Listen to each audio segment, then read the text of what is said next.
First, live, local. This is Fox 12 Now. And hello, everyone. Welcome to Fox 12 Now. I'm Greg Nibler. As always, appreciate you joining us. We are live streaming on YouTube, on Facebook, on our website, and our apps, so lots of places you can find this. So wherever you're at, congratulations, you did it. We're talking about something, though, now that's both happening here in the future this weekend and something that happened 40 years ago. And I'm talking about the release of one of the most epic movies about a rock band of all time, Spinal Tap.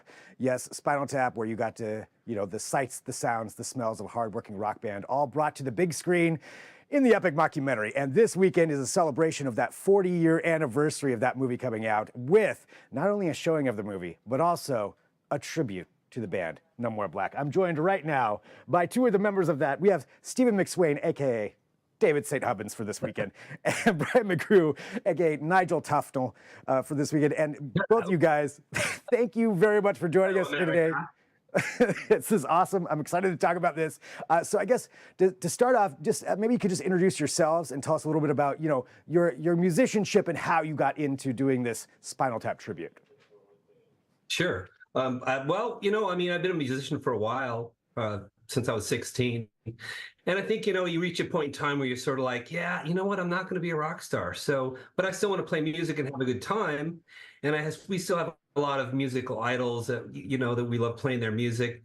And so as far as this one came around, this one was a no-brainer. It was sort of like, let's do a tribute to a band that sort of doesn't really exist. How funny would that be?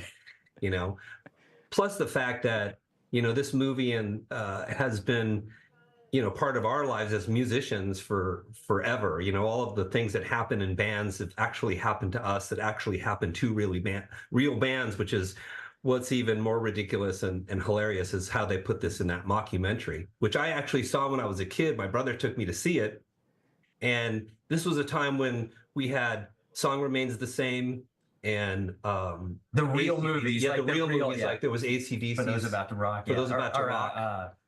Let There Be Rock. Let There Be Rock. And I thought, we were going to go see, my brother takes me to go see this movie. We're going to go see Spinal Tap. I'm like, oh, that sounds heavy. Let's go check it out.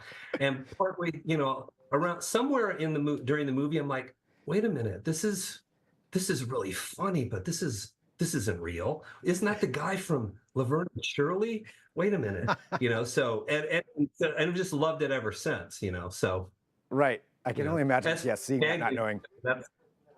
Putting two and two together, like, wait a minute, that's Lenny or Squiggy that's in there. So, Brian, myself. Right? Okay, and what about you, Steve? Can you tell us just about your your path in music and how you got here? Oh gosh, I growing up again with AC/DC and Zeppelin and all of those iconic bands, and everything was so serious, and it's just like, oh my God, this is the greatest thing ever. And started playing music and taught myself how to play guitar, and I also build guitars, as you can see kind of behind me. These guitars right back here. Right, all these. So it's just my life, I play music and build guitars, so everything revolves around it. But played in many bands, from original bands, writing stuff. Moved to Los Angeles from North Carolina in '98 and lived there for years and played tons of music. And then moved to Portland in 2014 and kind of got plugged into the music scene here with an AC/DC tribute. And just all of a sudden, the tribute scene here is just so amazing. And it was unreal how many great bands there were, paying homage to all these amazing bands. And it was serious, you want to pull it off as best you can. Mm-hmm. And then last year was the 11th year of Hairfest, which is the big festival for tribute bands. Right.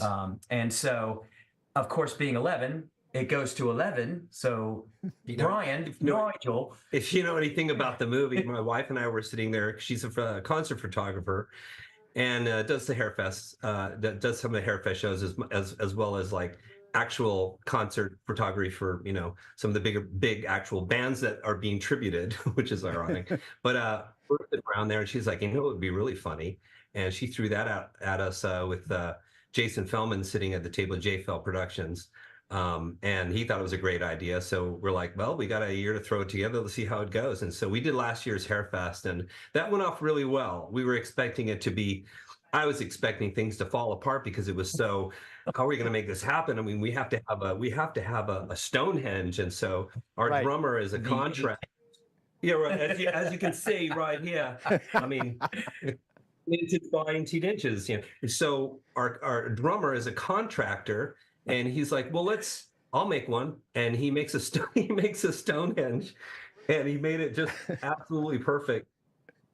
So it's been fun. You know, we'll go to rehearsal, and every rehearsal we are literally rolling. We can't stop laughing. And then when we performed last year, we really had to exercise in not laughing at ourselves while we're playing, because it's really hard not to. And I still don't get tired of these songs. Oh, Even yeah. last night when we were playing, they're so ridiculous. Yeah. They are. You know. So anyway, that's the theme about at Hairfest is, you know, a brainchild of my wife at a table, and then it sort of just kind of spiraled out of control, really. Spiraled out of control into not only a show last year, but then also coming up this weekend. And just what you put together though with it, because that would be hard not to laugh during it. But I mean, you have to have a Stonehenge. You got to have that. You've got to have, you know, a bunch of the gimmicks that come through that. And so, for when you were putting this together, how did you decide who was going to play which role? Well, since I've got dark hair, I figured I could be Nigel. And then it was just a matter of like, well, who else could I get? And the first thing I thought of was Steven. It's like, he's, you know, great singer. He sings in. Well, it's true. It's true. He plays in several other. He's played in several other bands, and he's a good friend. And it's like we also have a only once or twice a year cult tribute band as well. So that's how we played together and experienced that. So yeah, nice. And Ashley, it's like, oh, Steven would be awesome for this. And then one of my best buddies, you know, David Kendall, who plays drums. It's a no-brainer. He's fun, funny, you know, and you know, when you see him, you'll know why. And we had another bass player in Bartley, and he was in many bands, and it was just probably getting a little too much. And so he decided to drop out. Plus, it's not something that we're doing every weekend. It's not an every weekend band, and he's really busy with some other bands, and totally understandable. A great guy. So we got another friend of ours that I actually play in yet another band with, Chris Only, and he plays bass, and I asked him, and he's like, yeah, sure, yeah, that would be great, that would be fun. And it is a lot of fun. There's a lot of us that are in different bands. It's quite incestuous in this community, you know, bands playing in bands and playing in other bands, and and I think it's just that kind of love of still wanting to play music. But I mean, I personally have no grand expectations, again, of becoming a rock star, and that's something that it's like, the planets have to align, and you have to be in the right place. And it's great to set the bar really low, because that way it's only up from there. Right. Grab the low. Perfect. The low hanging fruit. But yeah, it's fun. I mean, I know musicians that should be stars, and they're not. Right. And as I've always said, it's like you can't just like, oh, I'm going to make it, because you probably won't, or you might not. And just go enjoy doing your thing. If you paint pictures and nobody buys your paintings, but you still like painting, keep painting. Like, don't quit. I've known some great musicians that have just sold all their stuff, and it's like, I mean, okay. Yeah. I have a day job. Yeah, right. I mean, and that's the thing, like you said, to be like that, huge star, all those things have to align. It's not just talent, it's not just creativity, you have to have all the other stuff as well. So, keep doing what you love, and that's the whole thing. Like your shows, like the tribute shows, just in general, they're just fun. They're fun for the audience. It's fun. It seems like the performers are having a good time, and this one, it's a tribute of a fake band, which makes it even better.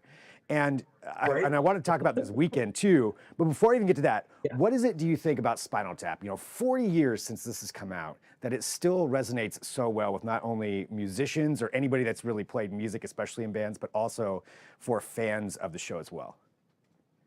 I for one, I know for a fact that when this came out, I think it was Aerosmith actually took great offense to it, because it was so them, and it's like, oh, who's in here? You know, the olive with the pimento in it, you know, and he's outraged over that. And it's just ridiculous. It's like, you know, they're buying into their own BS. And so Like they thought it was about them, but Right. it was about it was about many of them. every single one of them. But I think it's because it's so on the nose, and it just every musician sees that and they're like, oh, it's brilliant. It was just so beyond its time, you Right. know.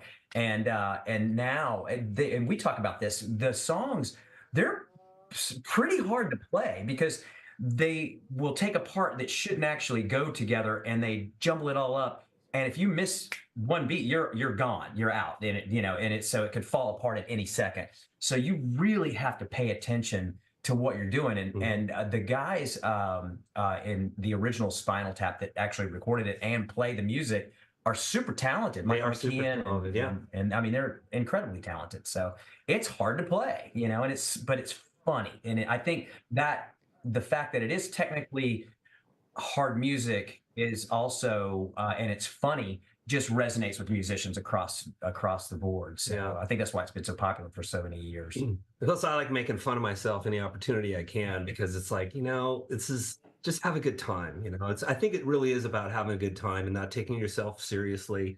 You know, I've come across people in my time where, and you know, the biggest stars I've ever met that my wife's introduced me to have been the most humble and kind people that you'd ever meet, you know, and the smallest, most insignificant band members that have not even made a blip on the music timeline have had like the biggest They're the egos. ones that get mad about no pimento and olive. and the first time I think of like, oh, that's kind of like one of the you know, that's a Spinal Tap moment, and it's just so Yeah. it's just it's for fun, having Well, a good time. and And Steven's absolutely right. The music, when I started playing the music, it's like, well, yeah, it's just this chord, that chord, and then we're like, wait a minute, okay, oh my God, they're doing that, okay. So you did have to actually put a little bit more time into doing it right, because you want to play it exactly like you hear it. If you're a fan of that movie or that, Yep. you know, maybe you haven't heard all these songs, but we're playing them literally in their entirety, you know. So we just want to get it right. But yeah, I think that's, you know, when it does come down to that, it's like it is technically challenging, but also so funny at the same time, and nobody can take themselves too seriously, you know, at a Spinal Tap show, and that's part of the brilliance of it as well. And talking about that, you know, coming up this weekend, so None More Black. That, by the way, that's the name of your band, None More Black. it is None More Black, which is absolutely taken from me. There's so many things that you could have taken to make out of taken a band name from. I thought None More Black, it was this or Smell the Glove, and it was kind of like, well, you know. So I mean, None More Black had always resonated with me because it was Nigel looking at the album cover and going, oh, it's black, and well, it's actually, how much more black can it be? And well, the answer is none more black. It's so ridiculous. Yeah. So, you know, that's what we're doing. We're calling it None More Black, and we're going to play a bunch of Spinal Tap songs over at the McMenamin Theater, Mission Theater. Yeah, Mission Theater On Saturday, the 24th. Yep, coming up this Saturday. The movie. Yeah. Mm-hmm. And Playing so the movie followed by. Yeah, go ahead. Yeah, so you're going to be playing the movie, and it's going to be followed by your performance. So what can people expect coming to a None More Black show? Just as much stupidity as possible. But serious stupidity, you know, because there's really a fine line between clever and stupid. Exactly. You know, so I mean, you know, we banter. You know, we kind of freeform banter. You know, it's not scripted, but we should. You know, I think knowing so much dialogue from the movie in the past, it's easy to kind of just riff over things. You know, songs, and I've built a bunch of videos to play during the, you know, as backdrops, you know, for during the songs, which we didn't have at that show, but I did rent those smoke machines, and we blew up, and the drummer blew up. So perfect. So again, that's good. And this one's going to be, well, this is from last year. Absolutely perfect right there. So the show is going to be this weekend, coming up on Saturday at the Mission Theater. Okay, there we go. Yep. I see. I was already like sucked into the show there, but that's that's awesome. So, anything else you want people to know just about this coming weekend, about the Spinal Tap tribute? Just come and have some fun. Yeah, Yeah. just come and have some fun. I mean, I think that's all it's about. It's the majesty of rock. It's the mystery of roll. It's the dawning of the sock. I mean, there's just go go out and listen to Spinal Tap songs and listen to the lyrics and just be like, oh my God. Yeah. And then listen to some of your favorite 80s rock bands and then you'll get it, maybe. Then you'll 100%. There's so many lyrics I want to repeat right now, but I probably shouldn't on this show, so I won't. But but if you know, you know. So, well, both of you guys, thank you so much, for joining me here today too, just to talk about this. Thank you. Thank you for having us. Really appreciate it. You bet. Yeah, Really I mean, it's all about having fun. So that's what, and celebrating Spinal Tap and None More Black. Is, they are making another movie. I know, which I'm very excited about. Right. Now, I don't even care if it sucks or it's amazing or whatever, but as I understand it, the premise is that the band has disbanded. They hate each other, and they have for years. Now they have a contract that they have to play a show together. So now tell me that hasn't happened in, millions of famous bands, and how that might. I don't even know what to think, but I'm sure it's going to be. I'm so excited. Sure it's going to be hilarious. It's going to be great. We just have to see Big which cameos band gets mad about it at this point. Right. Yeah, they're talking about us. Vince Neil. But all right, but you guys, thank you very much, seriously, for joining me. Really, really appreciate it. This is awesome, and have a great time this weekend. Awesome. Thank you. Thanks, man. Looking forward to seeing you. Yep, I'm gonna go. I'm gonna head down there. So thank you everybody for joining again. This is Fox 12 Now. So appreciate you being a part of this show, and we do cover a wide range of topics. We have we cover really everything here on this show. So that's why I appreciate everybody who gets to join in, whether it's serious breaking news, whether we're talking about a fun event coming up this weekend, celebrating a movie from 40 years ago, and a tribute band. This is the kind of stuff that we get to do here. So really, really thank you for joining us. Again, you can download the Fox 12 Orient app. That's a good way to catch all of our segments and all of our different things that we have. Also the website kptv.com, and Facebook and YouTube as well. So we're on all of those. And